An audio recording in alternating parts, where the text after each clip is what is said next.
eu fiquei me perguntando bastante se eu devia fazer um vídeo sobre The Idol. Afinal, a internet já deu a sua sentença. Ela é basicamente uma série muito ruim e de mau gosto mesmo, que nada funciona muito bem. Mas então eu vi algumas discussões que estavam se formando em volta da série e que me interessaram bastante. Porque, por exemplo, não é incomum a gente se deparar com uma análise de que a série não sabe desenvolver personagens femininas ou que ela está submetida a um olhar masculino que fetichiza a submissão dessas personagens. E isso me fez querer entender qual era a proposta inicial da série. E o que deu de tão errado para ela se tornar o que se tornou. Essa série que absolutamente todo mundo desaprova. Mesmo sendo uma série que carrega o nome do Sam Levinson, o idealizador de Euphoria. E também, bom, simplesmente o nome do The Weeknd. Como uma série que inicialmente parece uma crítica à indústria musical americana, que é tão nociva à mente e corpo de seus artistas, que são explorados como mercadoria, faz a sua própria produção e todas as polêmicas envolvendo ela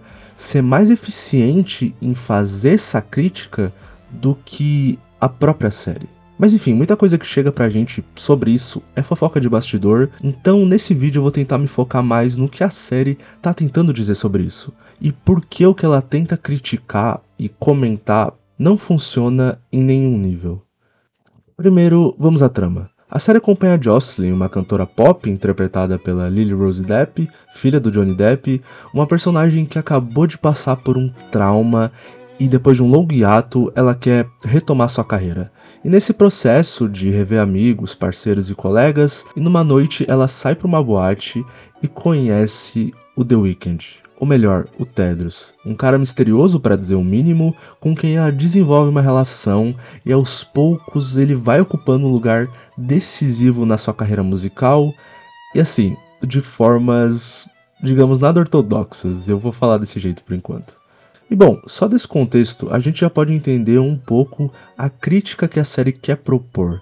Porque Hollywood é uma indústria que produz críticas sobre a indústria, seja da própria Hollywood, ou da música, ou do teatro, e isso desde sempre. The Idol é muito consciente disso e escolhe seus moldes para fazer essa denúncia, essa história que carrega todo o teor crítico, fazendo a gente emergir não na ascensão da vida da personagem, no caso a Jocelyn, que talvez seria o momento mais empoderado dela, mas sim no momento onde a própria é mais mercadoria do que nunca, porque ela acabou de sair de um hiato em sua produção e precisa gerar lucro já. Esse mundo não poderia ser mais hostil do que agora, e a série aproveita para, durante essa retomada de sua carreira, escrachar o absurdo das relações presentes nesses ambientes de produção, nesse momento tão intenso e decisivo da vida dela e, claro, dos envolvidos, seja amigo, familiar, empresário, expondo como o razoável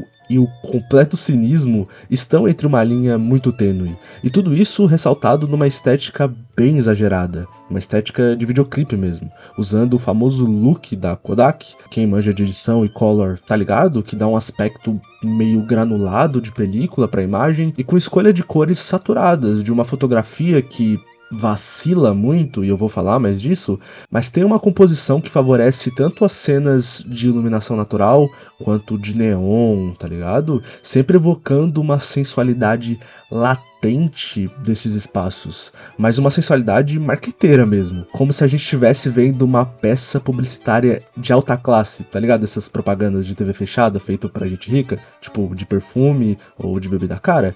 Então, mas assim, eu não falo isso de modo pejorativo, isso tá presente pra escrachar esse mundo, e a crítica que a série parece querer propor. O foco tá em realmente tudo parecer completamente absurdo, como se a gente estivesse assistindo um sonho, mais um sonho infernal. Mas agora você deve estar falando, por que eu já não chamo logo de pesadelo? Por que eu chamo de sonho infernal? Bom, é óbvio porque a gente está diante de um estilo de vida muito idealizado, a vida de artistas e produtores famosos, mas que é distorcido porque não importa se a gente está vendo casas chiques, com quintais enormes e bebidas caras, esse ambiente é hostil demais quando você para entender as dinâmicas presentes. E bom, eu destaco tudo isso como pontos positivos, talvez? Bom, pontos interessantes, vai. Porque isso existe, tem um foco grande principalmente no começo. Nos primeiros 2 episódios eu acho que é apresentado de forma decente, pelo menos, através da montagem e núcleos de personagens que se formam rapidamente, tem uma ideia de caos se instaurando que não é ruim, mas claro, como tudo nessa série, nunca leva a nada de concreto e é um constante sentimento de eminência que não dá em nada. Mas agora vamos pro primeiro problema real da série que eu vou comentar.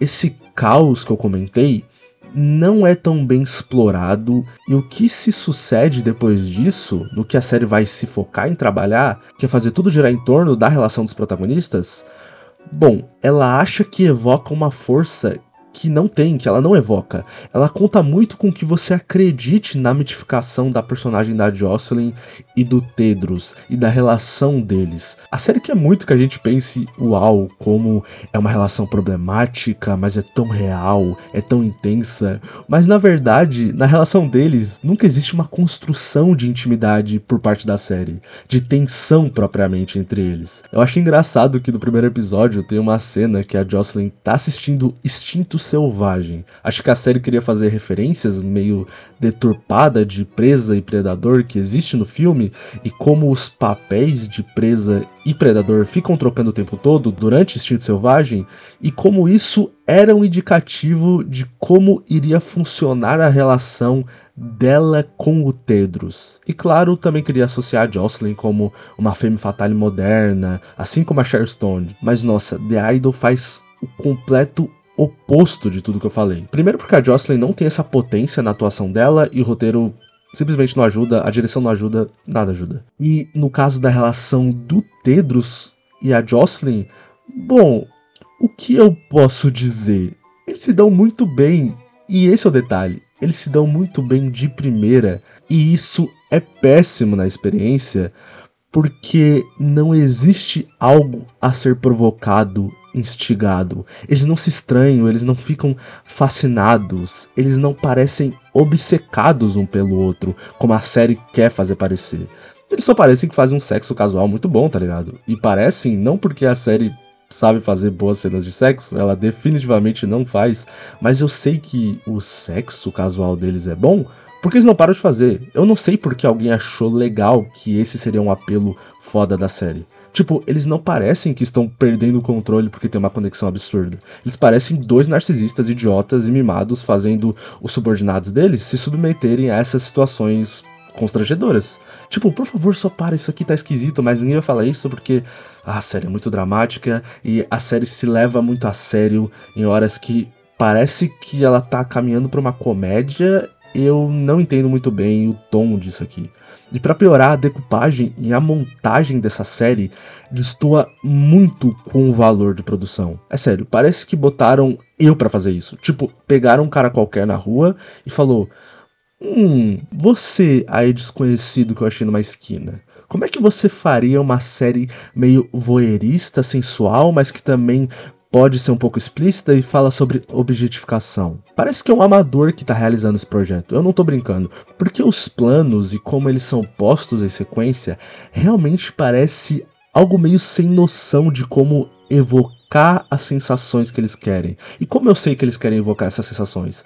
Porque existem outros elementos que diz isso pra gente. A direção não é funcional, não é plano contra plano. É como se alguém tivesse tentando ser autor, tentando ser um diretor autêntico e não conseguindo. Tudo isso vestido de uma qualidade de produção melhor do que merece, com atores caros, figurinos, cenários, todo cuidado para parecer uma superprodução, mas na hora de utilizar esses recursos para propor planos interessantes e sugestivos ou uma montagem para estabelecer um certo tom, que eu nunca sei qual é o tom dessa série, é só tudo muito ausente. É um amontoado de cenas que todo o apelo tá em algum lugar entre as cenas de sexo e nas cenas em que o The Weeknd fala e faz coisas absurdas, que não são nada mais que a coisa mais óbvia que um homem com algum poder faria. Tipo, transar o máximo que puder com uma estrela submissa a ele e ser passivo-agressivo com quem responde a ele na hierarquia de poder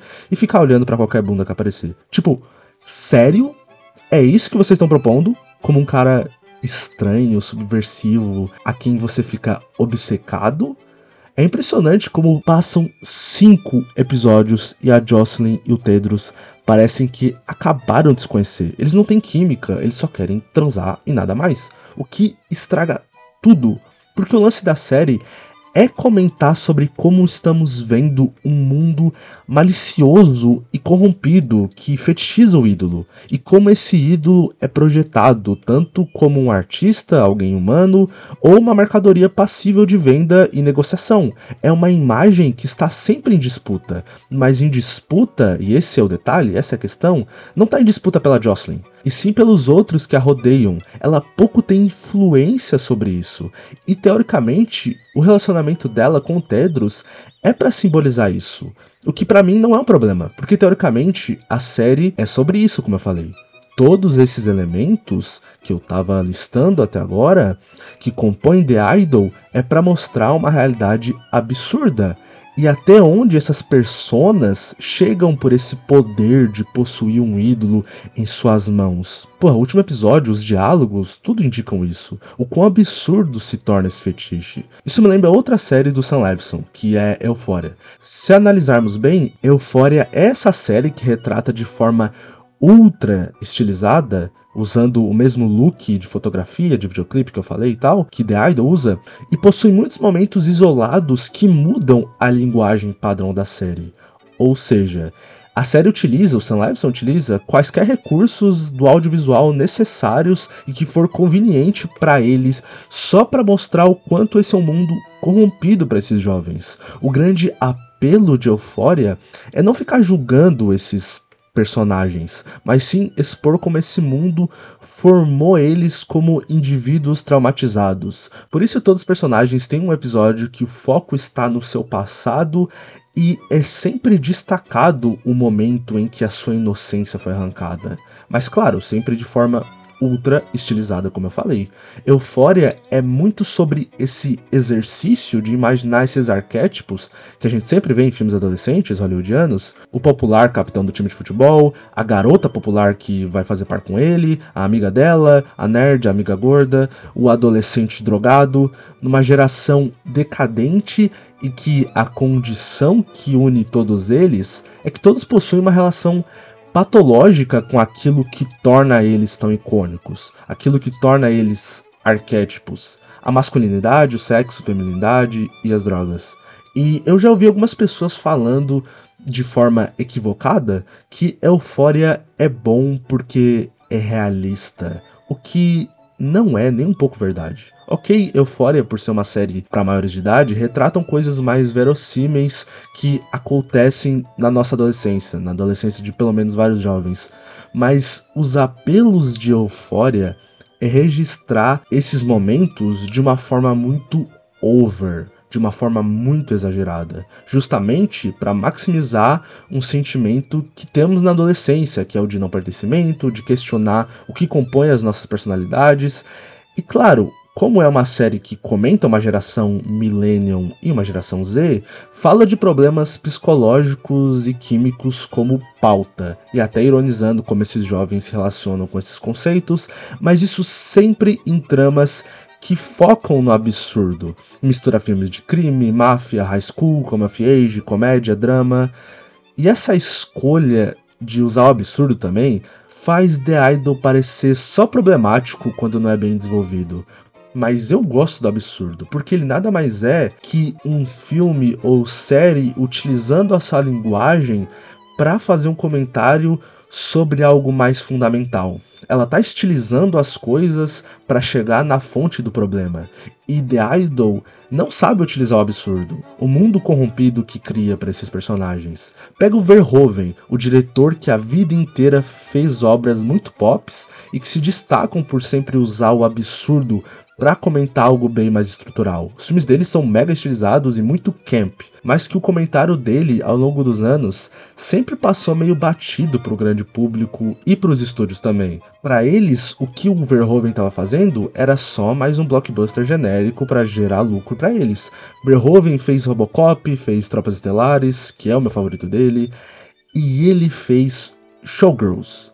um filme sobre uma mulher que dança de forma selvagem e que a indústria da qual faz parte sempre tenta domar ela de algum jeito. No filme ela também conhece um charlatão, tem um triângulo amoroso, mas vai tomando consciência de que tudo que ela tem e tudo que querem dela é o seu corpo e a sua sensualidade enquadrada de forma a gerar lucro para eles. E toda a sua transgressão, todo o absurdo, vem do filme explorar essa dinâmica e como ela tenta sempre revidar essa castração, como isso gera cenas absurdas e absolutamente camp. Em The Idol, o absurdo nunca se concretiza na forma, na linguagem. Os conceitos estão lá, aceita o personagem que é meio que o anticristo, o relacionamento abusivo, mas isso nunca rende cenas interessantes, cenas memoráveis. O lúdico, o transgressor dessa relação, é apenas insinuado. Essa série não sabe mesmo o significado de evocação. The Idol nunca sugestiona nada que não esteja explícito em tela. Pelo contrário, toda a ideia é solucionada da forma mais óbvia possível. Todos os conceitos dão no mesmo fim. A Jocelyn mais submissa e frágil e o Tedros mais dominante. E assim, eu não sei o quanto os problemas de mudança de diretores influenciou na qualidade da série. Falaram que era pra ter mais um episódio, mas eu não quero ficar dando o benefício da dúvida pra The Idol. Eu tô analisando ela como um todo, como ela já tá posta no mundo. Mas uma coisa que muita gente tá falando é que de fato é perceptível na experiência de se assistir a série, é como ela tá submetida a um olhar masculino. Falam muito que o The Weeknd não se dava bem com a antiga diretora, a Amy Seimetz, porque ele afirmava que queria mais destaque na série, pelo menos do ponto de vista do personagem dele, e por diferenças criativas, que a gente sabe que o The Weeknd era produtor da série, então ele tinha muito mais poder, ela saiu. E quem assumiu foi o Sam Levinson, que a gente tá falando aqui. E que assim, apesar dele trabalhar bastante personagens femininas, e boas personagens femininas, ele tem um certo fetiche em sempre retratar elas de forma mais vulnerável possível, né? Tipo, eu acho que isso aí já é muito sabido. Eu não tô insinuando nada, mas alguma coisa isso quer dizer. No fim, eu não explorei o quanto esse olhar masculino por si só é um problema, porque, como eu disse, a série queria comentar isso e trabalhar como um dos seus temas, o que ela não faz nem um pouco bem também. The Idol parece mais problemático quando se sabe de tudo isso. E quando a gente se depara com o último episódio, ou melhor, um terço do penúltimo episódio e o último episódio como um todo, existe uma mudança de poder que você só sabe que aconteceu porque o óbvio foi dito. E porque essa é uma narrativa que realmente depende de uma reviravolta quando você vai pegando as nuances. Mas é tão bizarro como nada tem impacto. Tipo, os momentos que deviam ser decisivos para estabelecer que ok, agora as coisas passaram no limite, e também o momento que todo mundo estava esperando, que é o momento onde a personagem tão explorada, que a gente entendeu que ela era a vítima, é mostrado que na verdade ela era fodona o tempo todo. Bom, esses momentos não é que só não tem tanto impacto. A série toda não tem tanto impacto, a série toda não tem uma boa dramaticidade, mas não é fácil de compreender o que aconteceu, isso é o mais bizarro. Tipo, não é difícil você procurar e achar muitos vídeos com o seguinte título: explicando The Idol, explicando o final de The Idol, entendendo The Idol, a série do The Weeknd. Tipo, não é difícil, porque essa porra é confusa num outro nível. A sensação é que a gente tá vendo uma grande introdução pra algo que, quando acontece, tipo, o que é essa sequência final, se não uma redenção forçada de duas figuras que, uma desde o começo era detestável, mas a série força que ela seja uma figura empatizada e trágica, e a outra, na verdade, a gente sempre achou que era a vítima, mas era uma figura detestável. A série conseguiu fazer o que eu considero mais difícil, que é você criar uma antipatia pela estrela da música traumatizada e explorada, que é uma espécie de Lindsay Lohan e Britney Spears. E parabéns pra HBO, isso é bem difícil de fazer. E ok, o fato de eu olhar pra ela e lembrar o Johnny Depp ajuda nessa antipatia, mesmo assim não é desculpa. E bom, eu fiz esse vídeo pra expurgar esse ódio que tem em mim, e a sensação de pra que eu ver essa merda, pelo menos agora vai ser um pouco recompensada, porque eu transformei isso num vídeo onde eu posso unir o meu ódio, o seu ódio, todas as nossas frustrações, pra gente dar a mão e falar: essa série é um lixo. HBO, Sam Levinson e The Wicked deram as mãos e fizeram as piores escolhas das suas carreiras, e agora é impossível não ter um olhar desconfiado para tudo que eles lançarem posteriormente. Muito obrigado você que assistiu até aqui. Se gostou do vídeo, sabe, faz aquelas coisas, curte, comenta e compartilha. Eu tô gostando muito de voltar a lançar vídeo no canal e eu tô planejando alguns outros vídeos que vão sair muito em breve. Então é isso, até a próxima e tchau!